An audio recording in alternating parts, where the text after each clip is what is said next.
Assalamualaikum warahmatullahi wabarakatuh. Sekarang saya akan menjelaskan cara membandingkan pecahan biasa. Ini cara mudahnya ya, atau cara gampang. Nah, kalau membandingkan itu biasanya kita menggunakan tanda lebih besar, lebih kecil, atau sama dengan. Nah, untuk pecahan biasa, ini sesama pecahan biasa. Jika bawahnya sama atau penyebutnya sama, contohnya begini. Misalkan di sini 2/5 dibandingkan dengan 3/5. Kalau penyebutnya sama, kita cuma lihat atasnya aja.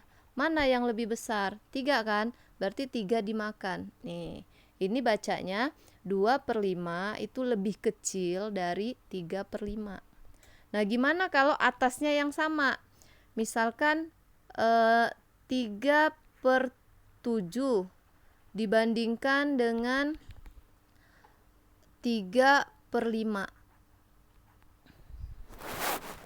Mana yang lebih besar? Kalau atasnya yang sama atau pembilangnya yang sama, bawahnya itu yang besar, itu yang kecil. Ya, jadi penyebutnya yang kecil, berarti dia nilainya besar, lebih besar. Berarti kan 5 sama 7 kecilan 5, berarti dimakan yang ini. Berarti cara bacanya 3/7 itu lebih kecil dari 3/5.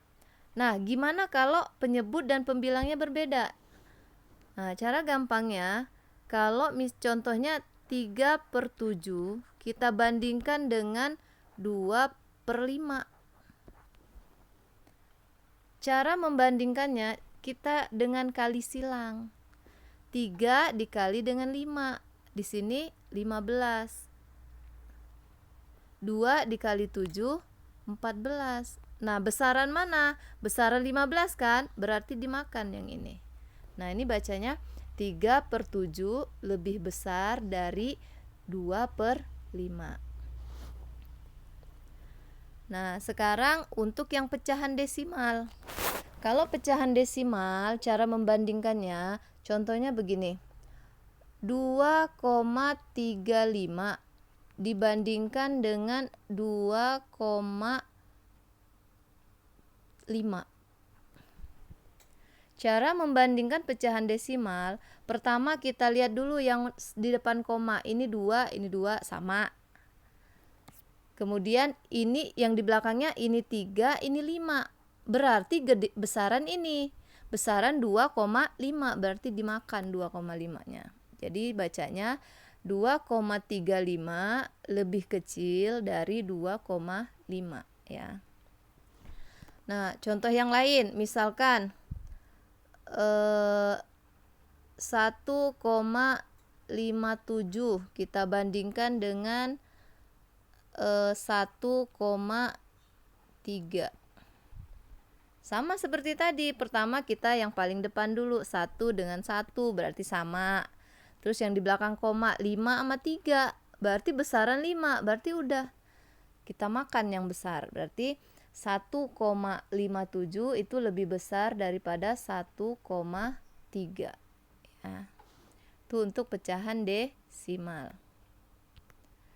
Nah, gimana dengan persen? Nah, berarti kalau misalkan 27% dibandingkan dengan 31%.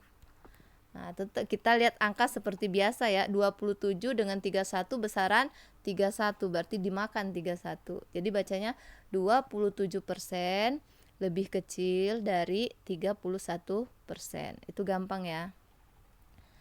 Ya. Selanjutnya. Nah, kalau dia campuran maksudnya ada desimal, ada pecahan biasa, atau ada persen. Nah, untuk membandingkannya kita harus ubah menjadi bentuk yang sama. Terserah, gampangnya mau dijadikan kemana boleh. Nah, misalkan 1/2 dibandingkan dengan 0,25. Nah, ini 1/2 boleh kita ubah ke desimal. Berarti 1/2 itu adalah 0,5. Kita bandingkan dengan 0,25. Ayo, besaran yang mana? Nah, lihat pertama 0, 0. Terus di sini 5, di sini 2. Berarti besaran 5 dimakan 0,5. Jadi bacanya 0,5 atau balikan lagi ke atas, 1/2 itu lebih besar dari 0,25 ya. Jadi kalau dia bentuknya berbeda, kita jadikan sama dulu baru bisa. Jadi membandingkan sesuatu itu kalau dia bentuknya sama baru bisa kita bandingkan ya. Contoh yang lain, misalkan 3/4 kita bandingkan dengan 2/10 misalkan. Ini pecahan biasa ya. Misalkan 0,2. Nah, yang ini kita mau jadiin pecahan biasa boleh, yang 0,2. Berarti 3/4 itu kita bandingkan dengan 2/10. Nah, ini jadi pecahan biasa semua. Berarti kita kali silang. 3 dikali 10, 30. 2 dikali 4, 8. 30 dengan 8 gedean 30. Jadi 3/4 itu lebih besar dari 0,2.